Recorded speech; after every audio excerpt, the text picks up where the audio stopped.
Geometry Dash has been an extremely popular game for a very long time, and that whole time, people have been busily creating and releasing levels. The good, the bad, the ugly, everything in between. But despite the shockingly broad creative possibilities that this game's built-in creator enables, most levels aren't as unique as you'd expect, and can actually be fit into well-defined categories. One such category that Update 2.2 enabled has been the random level.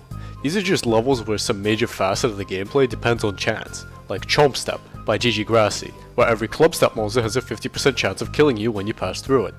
But probably my favorite random level is Random Processing, a version of Blast Processing where every game mode of every part of the level is randomized. I've enjoyed playing this level with friends using a multiplayer Deathlink mod, but playing it got me thinking, what is the fewest theoretical number of clicks that you need to beat this thing? This is a challenge that some people have done for the RobTop levels, and it's actually not without precedent in gaming to do these fewest X challenges, and for good reason. It significantly changes the routing of levels and generally how you play. So, today, that's what I'll be investigating. How many clicks does it take to beat Random Processing?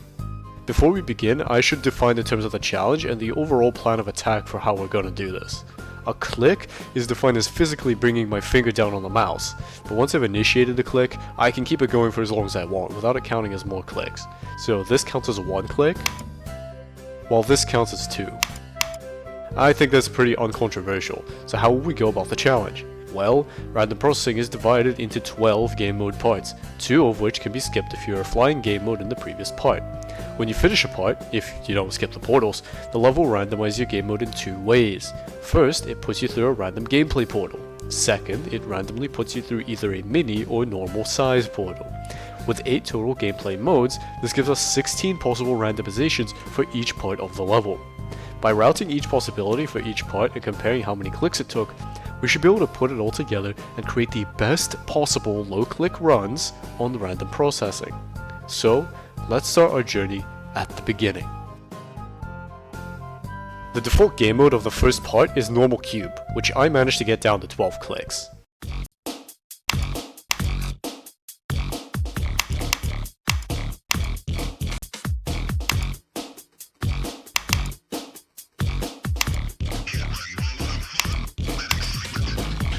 There were some other parts that were contenders for eliminating clicks, but I just couldn't manage to pull them off, so I've judged them to be impossible. Then I moved on to Minikube, and quickly realized something. It literally isn't possible. Actually, the same goes for a couple other game modes, namely Ball and Spider, which are impossible in both normal and mini mode. This left 5 game modes to be investigated. Since going through each possible combination would take too long, I'll just show the best and worst low-click runs that I managed to find.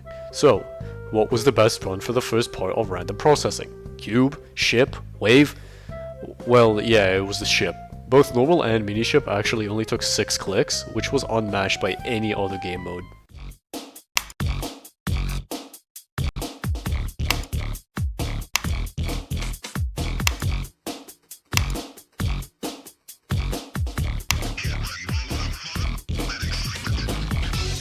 So, given that the best run was 6 clicks, how many clicks do you think the worst run was?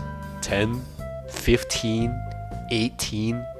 All wrong. The mini robot took an astounding 22 clicks.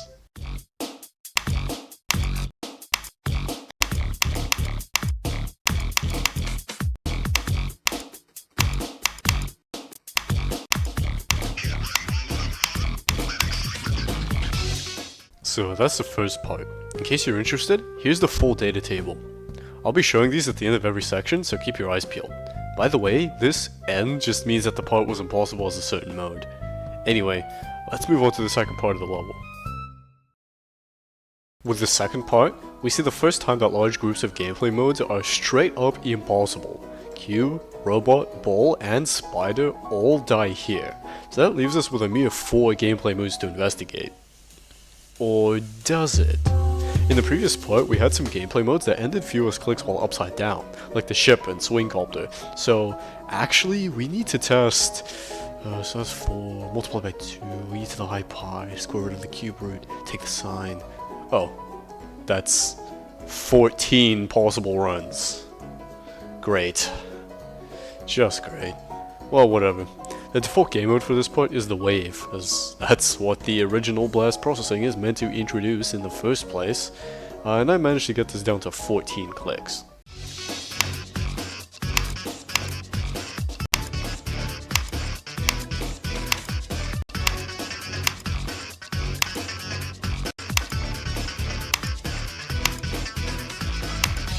But that's not even the impressive part. Consider upside down ship. I got this down to 2 clicks.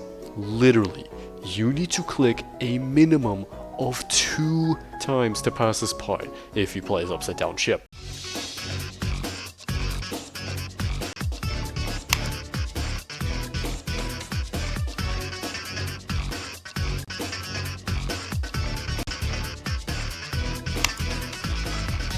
What makes this so good is that it ties in perfectly with the previous best run, because the best ship run on the first part, which was 6 clicks, actually ends up upside down.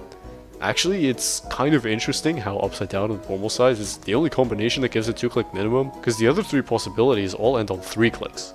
I think it has something to do with the fact that the right side up ship just can't dodge a lot of geometry, and mini ship is too small to slide along the slopes for a long time, but whatever. The worst run for this level was Mini Wave, unsurprisingly, which landed at a solid 24 clicks. I feel like this could be reduced, but it definitely won't get low enough for it to matter.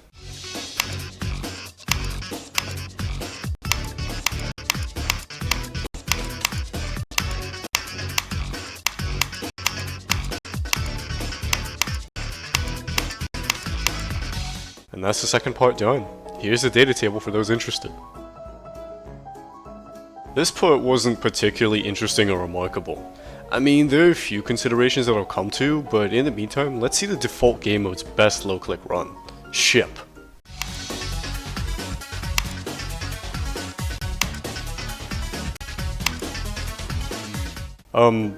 Actually, that, along with Miniship, was the best run.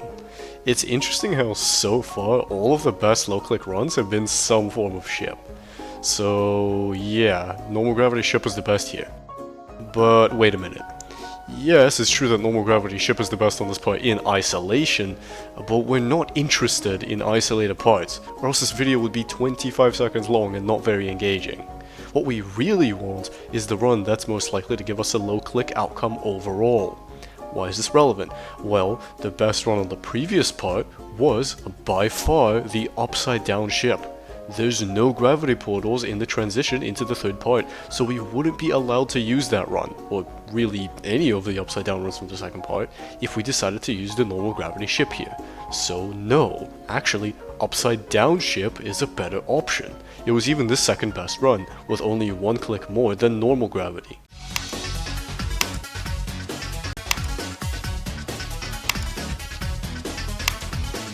I think that's a pretty good compromise, even if it's not perfectly ideal. But what was the worst run? Unsurprisingly, it was the upside down mini UFO, the poor bastard.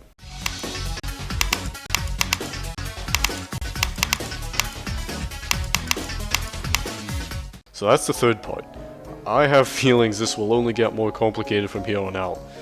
So I don't know how to feel about this. Let's just keep going. This is definitely one of the more interesting parts of the level, at least in my opinion.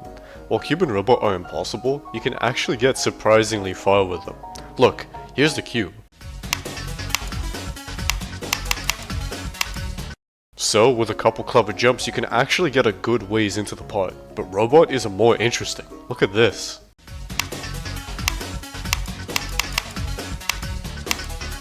If you're asking whether you can do some kind of timing or something on this end part, well, maybe. I couldn't figure out how to do it, and I spent a good deal of attempts on it. But, funnily enough, this little lip is the only thing preventing us from continuing as the robot. In fact, if we remove it, we can do this.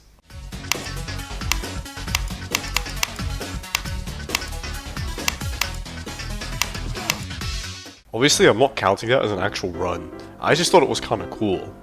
Anyway. Cube, Robot, Spider, and Mini Ball are all impossible. Normal Ball is obviously possible, as it's the default game mode for this part. I got it down to 13 clicks.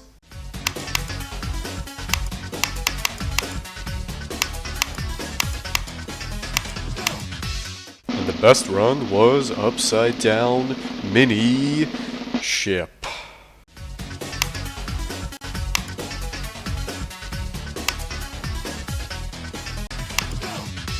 Yeah, I don't really know what to say about that. I guess it's good that we can get the best run using just the ship so far.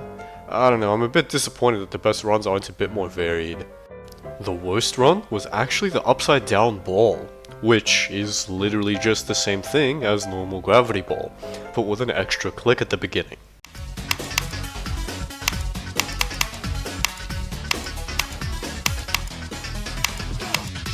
Here's the data table for the fourth part.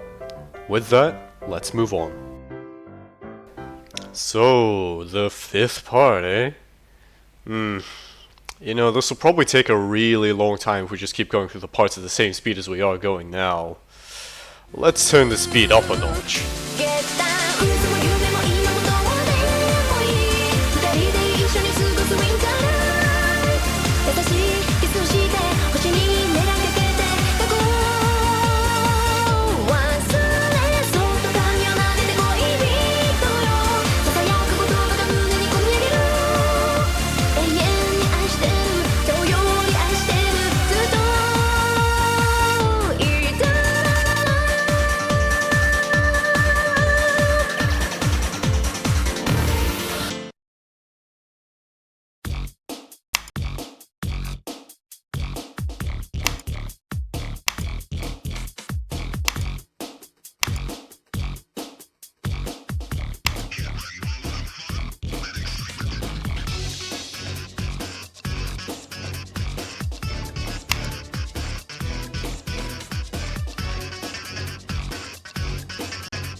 So, we have a best run. By the way, if you saw that any of the tables in the bottom left had higher clicks than in the video, that's just because I found a way to tie the last click of one section into the first click of the next, so I wouldn't worry about that. It's a statistically insignificant difference anyway. Right, what was I talking about? Oh yeah, statistical analysis. The level we're discussing is random processing. What does that actually mean? That means that even if you play perfectly, you still need to get extremely lucky for all the portals to randomize correctly so that you can do the theoretical best run. How lucky? Well, let's do the math. There are 12 parts in the level. In the best run, we skip one of them. So that means we need to get the correct game mode and size portals 11 times. The correct game mode is a 1 in 8 chance. The correct size is a 1 in 2 chance. And together, it's 1 in 16. That's about a 6% chance. Unlikely, but definitely possible. Right. Then, take 1 in 16 and raise it to the 11th power, since that's how many times we need to get that chance, and all of those randomizations are independent events. That gives us... oh. Yeah, that's 0.0000000000057% chance. Not so likely. For reference, this random article says the odds of winning the lottery are about 1 in 300 million. That means the odds of getting the best run on random processing are literally over 1,000 times worse than winning the lottery. So that's it. The best run is basically impossible? Well, yes, but that doesn't mean we necessarily have to end it there. What if, instead of trying to find the singular best run with the lowest number of clicks, we find the average likelihood of getting a given number of clicks? Sure, we can only reach 51 clicks in probably a single way, but you can easily imagine that there are way more ways to reach, say, 70 clicks. So how are we going to do this? Am I going to do every possible run? Obviously not, that would take way too long to be reasonable. Instead, I wrote this little program that will use the data from the best run tables for each part to enumerate every possibility. So, let's run it and dump the output to a file. You know, the file's getting kinda big. Should I stop the trials early or something? How big will the file even get before the program's done? Well, if we want to figure that out, we can do the following. First, let's understand the structure of the file. Each line of the file corresponds to the number of clicks that a given run took. That means each line of the file takes, give or take, 4 bytes to store. Mostly it will be less, but I'm actually just rounding up to calculate a good upper bound. There's no way the actual size of the file will be this big, don't worry. So that means each run will take 4 bytes, nice. But how many possible runs are there? Well, there are 8 game modes, remember? So let's just do 8 to the power of 12 and we get, well, that's a lot. No problem. We just multiply by 4 and divide by 1024 3 times to convert the file size to gigabytes. Okay, 256 gigabytes is definitely a lot, but I have the storage to accommodate that. And come on, it's definitely going to be a lot less than that, right? It's a hypothetical upper bound. So let's see how the file's coming in. What the f? Yeah, basically the short version is that it's not 4 times 8 to the power of 12, but rather 4 times 32 to the power of 12, because of how size and gravity portals need to be handled. That's an upper limit of 4 exabytes. I don't have that much storage. Well, time to get creative. So, instead of enumerating the entire problem space, let's just sample a big number of random paths. So yeah, I wrote the program to just choose a bunch of random paths to explore rather than trying everything. That means it won't be accurate for the extreme cases, lowest and highest clicks, but it will be pretty good for the more statistically common situations, which is what we're trying to find out in the first place. Let's run it.